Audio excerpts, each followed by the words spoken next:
welcome to another episode of Real Talk with Rachel. I'm Rachel Toms, realtor right here in downtown Weaverville at Keller Williams.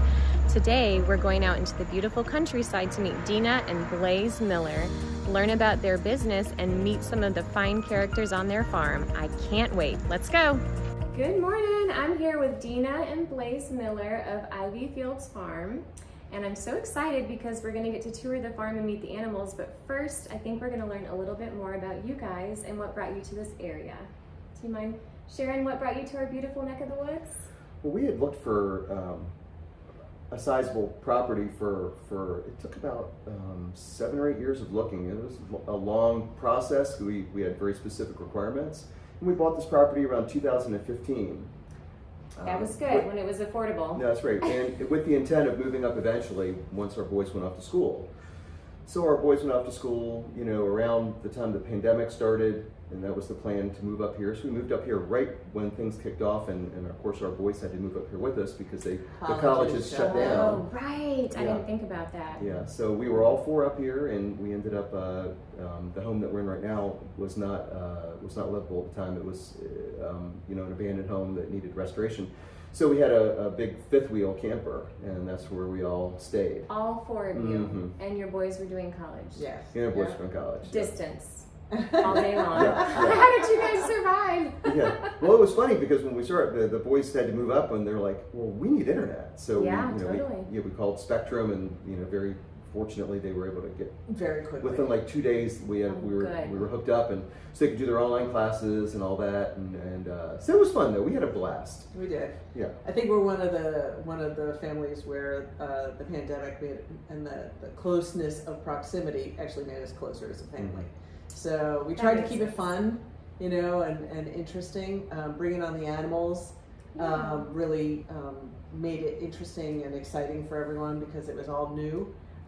So during that time, we all sort of had a point of focus, Yeah, and it's kind of cool because most parents, you have to say goodbye to your college-bound students, and you guys got to keep them. Yeah, I always tease my husband, I'm going with the kids to college, but it kind of worked out for you guys, so that's really cool. Yeah. Yep.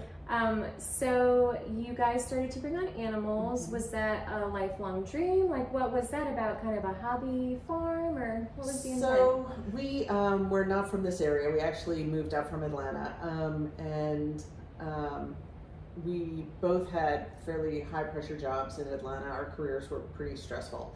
And as the kids were growing up, whenever we took a vacation, we would try and take a vacation that unplugged us. Yeah. So that we could actually enjoy each other's company without all of the noise of the outside world. And so we came upon a farm, or a farm stay, and we had never, I'm from New York, I had never experienced a farm. And so we rented a place there, and by the time we left, it was concrete in our minds that this is what we wanted to do when we retired. So that sort of kicked off the process of looking for property because we knew that was the lifestyle we wanted to have when we retired. So it came to fruition right as the pandemic hit, and so it's sort of been a lifelong dream to be able to not only do this for ourselves, but to be able to allow other people to experience it. That is so cool. So how do other people get to experience the farm life with you guys? So we have the cottage that we renovated. And that's the one we're sitting in, We are sitting in, correct. It's beautiful. Thank you. By the way, yours. Is not only a guest house for our friends and family, but also is going to be an Airbnb. Oh, great. So we're within about 30 days of launching it. And our hopes are that people will want to stay here not only for the lodgings, but also for the farm experience that we can offer. Because I feel like we've become self-appointed ambassadors for, what farm life can be and the beautiful simplicity of farm life. Yeah. And I think there's a desire for people to become more connected with the land and where their food comes from. Absolutely. So, they get to see the animals. We also raise meat chickens and pork as well. Okay. So they get a better idea of where their food's coming from and what goes into raising food. Right. Yeah. And how differently animal husbandry can be handled. We are a very conscious homestead. So even though we do offer meat products, the love and care that went into those animals over their life is very different than if you were to get something off the shelf in a store. Right. So you're kind of, well, and there's two things that stuck out when you guys were talking about that is that's so true. Our society is very removed from where our meat comes from. It comes in a styrofoam tray with plastic wrap all over it. It's been trimmed and it's just this piece of meat you cook, but really that came from an animal. Right. And so you guys are giving the public and people that aren't in contact with it that just reframing of where meat comes from and what goes into it. Right. So that's really cool. And I also really love that you love on them. So they Oh, have beautiful, and I looked around and we'll go out there later, but you have a beautiful spot. So you just know that they're loving life and then they're moving on to nourish our bodies. Right. So I think that's really cool. Yep. Thank you. Yeah, absolutely. Thank you. And you've got meat chickens, you've got hogs. What else do you have on the farm? We have laying hens and laying ducks. Ducks? Really? Yeah, Sweet. Yeah, when we started the theme of animals, we started off with the idea of what to name them. And I actually reached out to the Weaverville community and asked, what do you think we should name our animals? And so out of all the feedback that we got, the decision was we were going to name them after Asheville microbreweries. So as we go through the animals, when you meet them outside, you'll hear names that are very familiar to the Asheville area. But we also try and bring in animals that probably are not your standard type of farm animals. So on the tour, you're going to meet our fainting goats. You're going to meet our kuni pigs. Okay. And then you're going to meet our Ancona ducks, which Anconas are a heritage breed duck that's an endangered duck. So we've brought them on. The Kunis are also a heritage breed pig that's new to the scene and is a fantastic homesteading animal. Now, are those meat pigs or are they not the meat pigs? They are, okay. Yep. They're meat pigs. They're also great pets. Aww. So they can go either way, Okay. and they have wonderful personalities. We'll get to meet them one day. I can't wait. And then fainting goats, I'm sort of familiar with fainting goats, but they're just pets. Is that correct? Or breeders, correct? Yeah. Okay. Yep. They're, I think, technically a meat goat, but but in essence, they're basically just breeders and pets. Gotcha. In our experience. Gotcha. Yeah. And so, if people choose to come and book the Airbnb and experience the farm life, are they gathering eggs? Are they helping feed? Are they mucking stalls? What all do they get to do? Well, I think that at this point, interactions with the animals are on the table. We just we need to make sure that everyone stays safe. Of course. But we do want to be able to have the people that stay here get a good experience for what farm life is.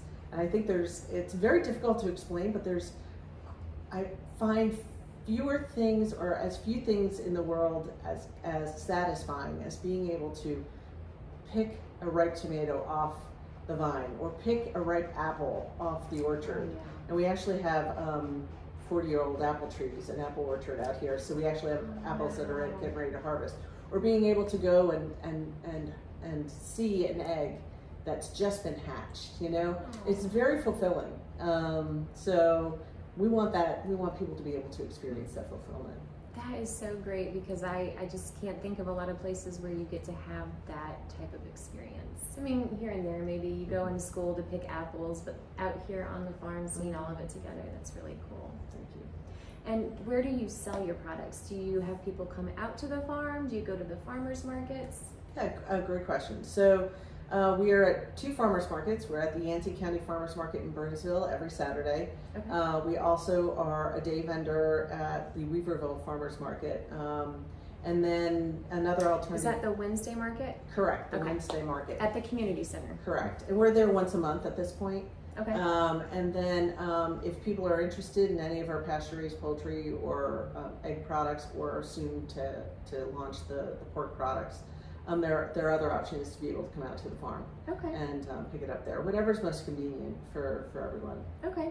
And if people are interested in the farm-raised chicken and pork, do they call you, email you, text you? How would they get in touch with you? So there's plenty of different ways to reach us.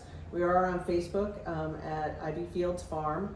We have a website, www.ivyfieldsfarm.com.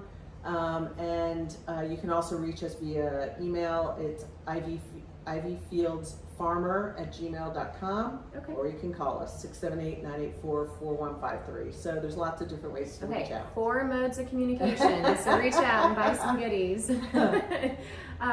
Let's see.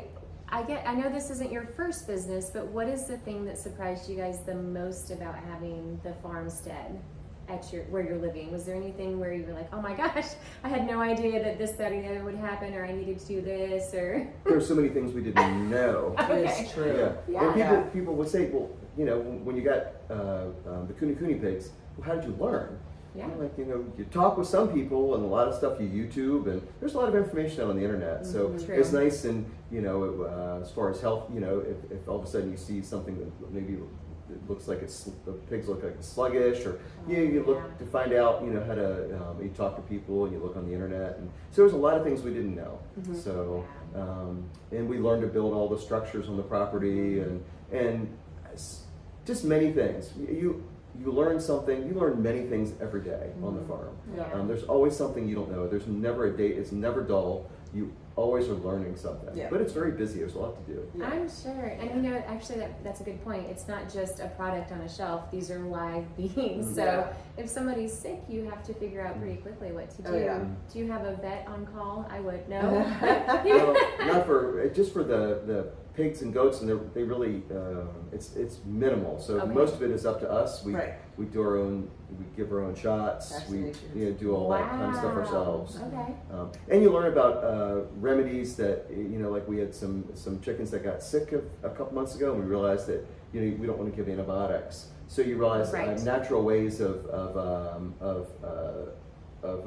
curing the illnesses without having to use antibiotics. So things like that. Interesting. So what did you do for the chickens? Because I think I would say that what would you call it? The industrialized farming would just kind of pump them full of antibiotics. So how did you guys handle that? So we found out for chickens that what we can do is use oil of oregano. Oil of oregano and cinnamon oil, and you put that in their water, and it's a natural antibiotic, and it worked. Does that work for humans? That's really interesting. I don't know if it works for humans. I have to research that. Great question. But actually, oregano is, as we've come to find out, oregano is regarded as a natural antibiotic. I had no idea. So. And you just found that out. You researched it, I'm guessing. And well, I think that yes, we did some research on it. But I think one thing that we've really found through this exercise, even launching it during COVID, is that the community here is fantastic. They are such a great source of information and always willing to provide guidance. So where it comes to the farm animals, a lot of the information that we got, maybe we have to research it online to find out like the nitty-gritty details of what to do, but a lot of those pearls of wisdom were offered up by the community. And then we basically took that and researched it and ran with it in regards to how to put it in place on the farm. But I think that that we've had so many wonderful people offer up fantastic advice in regards to the animals and to farming in general, that have been doing it for decades, that it's been in their family for generations, and they're so kind to offer up advice to us as to in regards to farming, as well as animal husbandry, as well as soil quality improvements and that kind of stuff. All that stuff, we're learning. There's also a lot of There's also so many things that are available through the there's also the extension office, which has great resources. They've been fantastic. Yes. Yeah. And ASAP as well, I think. Appalachian Sustainable Agricultural Project. Do you think you guys will be on their tour at some point? We hope so. We actually applied this year, and unfortunately they didn't have a cluster out our way. But if there's going to be a cluster out this way, we will be on it, because we really would love to be able to sort of open it up to the community. But people can always, if they're interested in coming out and seeing the farm, please get in touch with us. We'd love to. We'd love to have you out just to see the animals, and Okay. and Open share. invitation. Well, not open. Definitely contact them, but there's an opportunity to come out Yeah, too. we'd love it. That's great. Now, have you met other farmers just around you, or how did you connect with the farming community? Because I know you said your background was not in farming originally. So how did that come about? Right. A lot of our neighbors were super friendly and super welcoming when we moved into the area. We found a lot of people on the different Facebook pages. There's homesteading Facebook groups. Right, homesteading. You said Homesteading Oh, Facebook tons, groups, yeah. Great. And then through our interactions in the community, through the farmers markets and through the feed store interactions and that kind of stuff, you really do sort of get plugged into the community and find out who to talk to when it comes to a certain type of animal or a certain type of issue or a certain type of soil or crop. So it's been fairly easy to be able to find people that have a lot more expertise in on this subject than we do. That's so when I walked up, you had this beautiful bouquet of flowers. So that makes me wonder: do you grow crops and flowers as well? We do. Okay. So we do, and that's one thing we'd love to be able to. Offer up as part of the farm experience is to be able to have people experience, being able to have a fresh bouquet of flowers in their house. It's not the Taj Mahal. I mean, we're not. I mean, they were very beautiful. So I thought they were lovely. I think that fresh flowers makes you happy no matter what they are, really. So, being able to offer that to our guests is something that I feel is really important. Yeah. Is that something that you offer at market too, or do you really offer eggs only? Right. We offer, unfortunately, we do not offer flowers at the market. Okay. There are tons, I have to say, there are tons of flower vendors that do an absolutely gorgeous job. Okay. So we steer clear of that because they can do a much better job. Yeah, that's fair. You each have your own expertise. So we're basically doing homestead, natural, consciously raised proteins. Yep. And then we also offer farm-raised eggs, and we offer value-added farm products like pickles and relishes and pestos, desserts, that kind of stuff. So do you make all that yourself? we do, yeah. Really? We don't do it on site. You have to have a work in an inspected kitchen and it'd be approved by the state. So we've gone through all of that, and we actually have an inspected kitchen that we make these products out of. So, neat. yeah. Okay, so that was pickles, relishes, pestos, desserts. Yep. Did I get them all? Yeah. Yummy. So go visit the stand at the farmer's market. Let's see. And so I know you've got the apple tree. Is there anything else that we haven't talked about on the farm that you want to share? So we have an orchard we planted up above, up on the hill up there. Okay. And that'll, that's just planted 8 months ago. So it's a couple years to go, and we'll have a lot of new. Just apples? No, apples, peaches, cherries, pawpaws, persimmons. So we hope to have more fruit coming on as those start producing. So. Yeah, absolutely. And I'm seeing some hand pies in the future. Maybe. Hoping. So, yeah. So, we just, I guess, to put it in a nutshell, we would love for everyone to be able to get a taste of what farm life is like, and the joy that you can get out of the simplicity of farm living. So awesome. that's sort of our drive. Well, on that note, shall we go tour the farm? Sure. Meet some of the characters out Sure. there? You bet. Okay.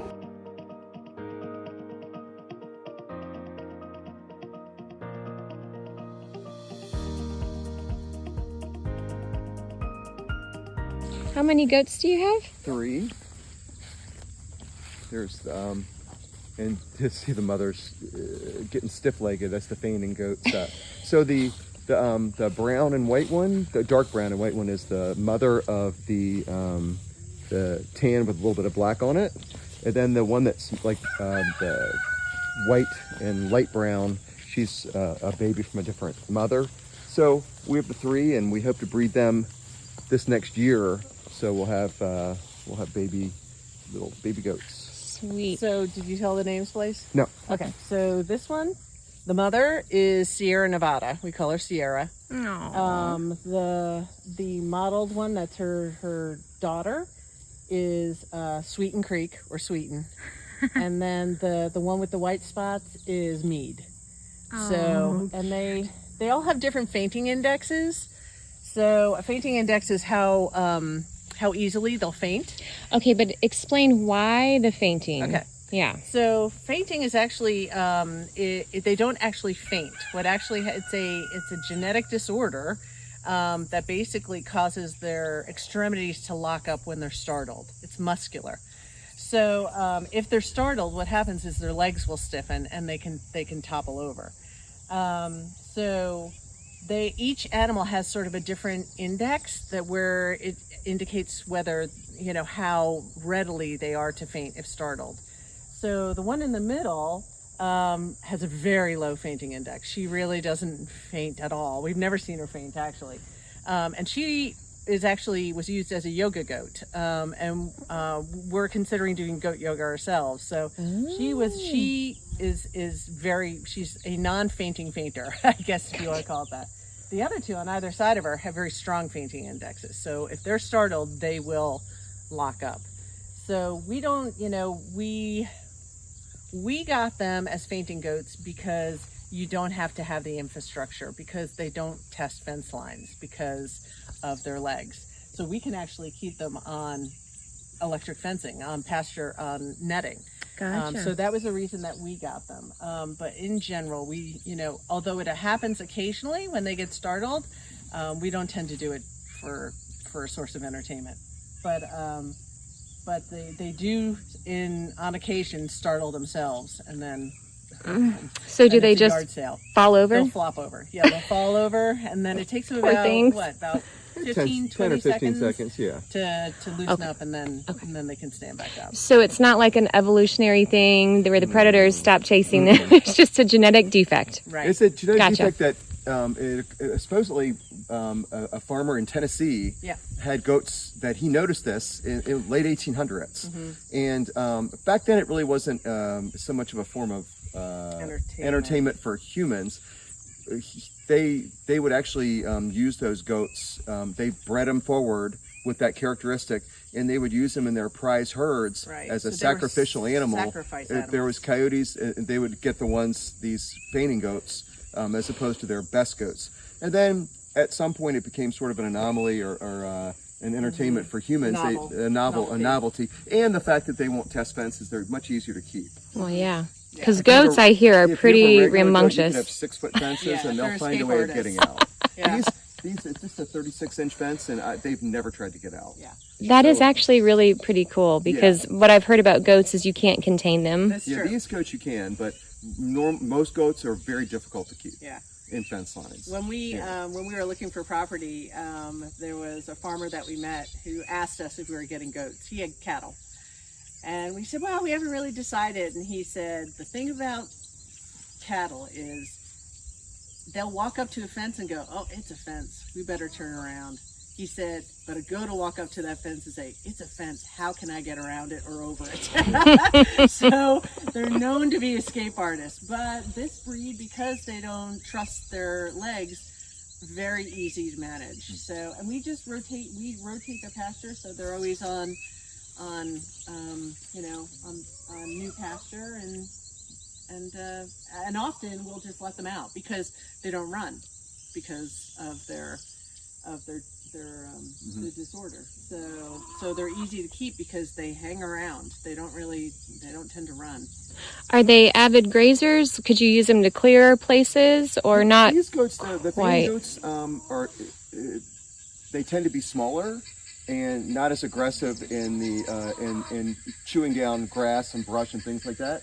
So for those type of goats that are used for clearing brush are usually the bigger standard goats. Gotcha. Not these goats. And those are hard to contain. Yeah. So those are hard to good luck. contain. They're going to graze everything that they can get their hands on, That's right. or their hooves on. At least that's been our experience. These guys are great grazers when it comes to pasture, but because they don't, they don't trust their legs. They don't tend to go in the woods because, you know, they don't want to be in a situation where they could be an animal of prey. So they tend to stick close in open areas, at least in our experience with our three. Awesome. So really, they're just fun. We enjoy having them because they've got so much personality. Oh, something going on at the chicken coop. Someone's laying an egg. Did you lay an egg? Beautiful. Okay, so now we're coming up on, tell us what's on the right here. Is this chickens or? This is our pig barn. Oh, pigs. So we have pigs over here and pigs over here. These are the two sows that gave birth 4 weeks ago. Oh.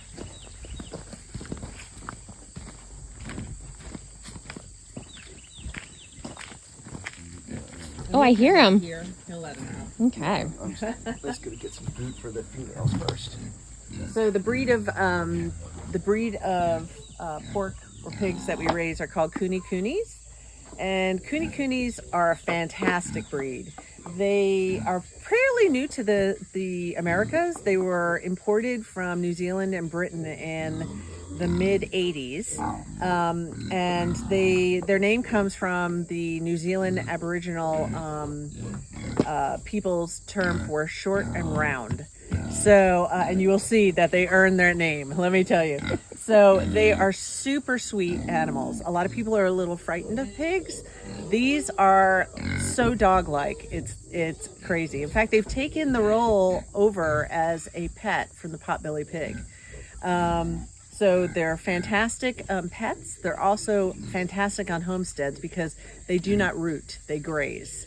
So you can keep them on pasture without having that pasture torn up. And they're very, very friendly and approachable, as you will see in just a minute. So we name all our animals on the farm after microbreweries. So this is Bramari, and that's Catawba, and these are all of their piglets. Come on, guys. Oh my goodness. Aren't you precious? Have you named the babies? We have not. We haven't named the babies. Oh, they are like little puppies. Yeah, they are. Look at those little And they're faces. super friendly and super inquisitive. They're a lot of fun at this age because they're learning like crazy. Oh. So that one of the things that's different about this breed of pig is that they don't root, like Dina was saying, but they grass. So the grass actually brings a very different taste to the meat. If that's what they're being used for. So just like our meat chickens, they're pasture raised, so they have access to clover and grass and things like that.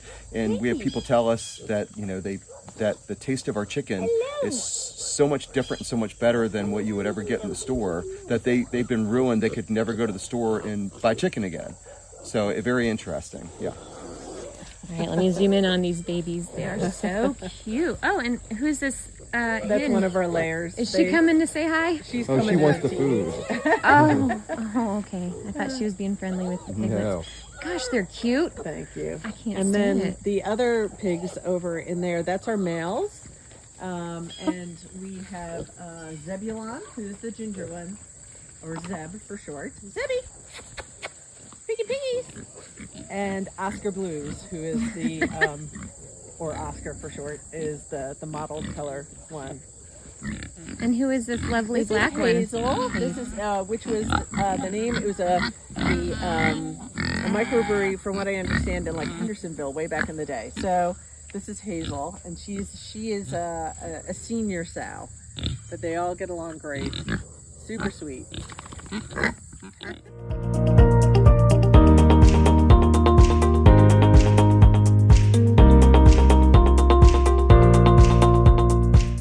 So is that, you said that's the ducks down there? So that's the duck house, and we have 7 Ancona ducks, and they're free range. So they will waddle all around the property. You see them popping up everywhere throughout the day. And then all of our layers are also free range. So you'll see a rooster wandering around with chickens. It's always kind of like an Easter egg hunt because, one of the drawbacks of having layers is free range layers is that they can lay wherever they want to. So most of them lay in their nesting boxes, so that's good. But but sometimes it can be a challenge to figure out what their plans are. But they tend to wander around. They'll wander wherever they want to go through. They may be in the garden, or they may be in the backyard. They may be with the pigs. So they just they have free range of the property. This is so beautiful. So how many acres do you guys have out here? We have 31 acres, and it's probably 70% or 75% pasture, and the rest is woods. Nice. And you have a beautiful mountain view. Yeah. Oh, thank you. Thank you.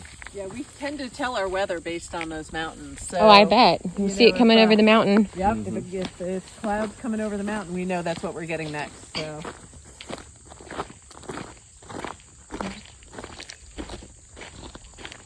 Do you have heritage breed chickens or? We don't. No, Okay. The ducks are heritage breed. They're the Anconas, and the matriarch and the patriarch of them are Stella and Artois. So Stella and Art, to go with the theme of, beer and microbreweries. But the chickens are basically just they are purebred, if you want to call it that, but they aren't regarded as heritage breed. Gotcha. And the patriarch of the farm is actually over there with the ducks, but he's Tango. He's our rooster. And he's there he goes, just flapping his wings. Tingo, tingo! Tingo, tingo, tingo! Here he comes. Chick, chick, chick, chick. Tingo, tingo, tingo! Here he comes. How cute.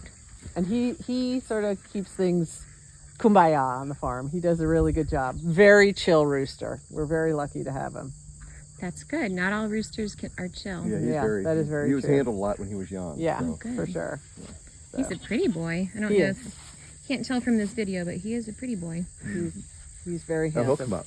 Is this the chicken coop back here where Yeah. the laying Yep. hens hang out at Yep. night? Mm-hmm. Okay. Yeah, everything's locked up. So Yeah. all the animals get locked up at night because of coyotes. Oh, you have coyotes. That's a part of everywhere around here. So Yeah. this is something you need to be cognizant of. Yeah. And keep the animals protected. Yeah, absolutely. Yeah, so So they have a playhouse and they have a tugboat, both of which Okay, are filled so- with water so that when it's hot during the summer, they can cool off. It's sort of like a swimming pool, if you want to regard it as that. Okay, so a piggy pool, Yeah. and then they have a playhouse. They have Oh, I see the little turtle.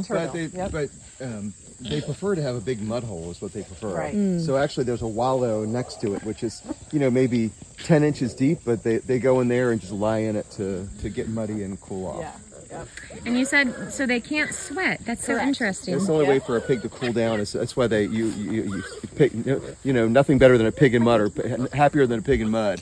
And they like to and that's the wallow right over there. So they'll go in that wallow and cool off when it gets hot.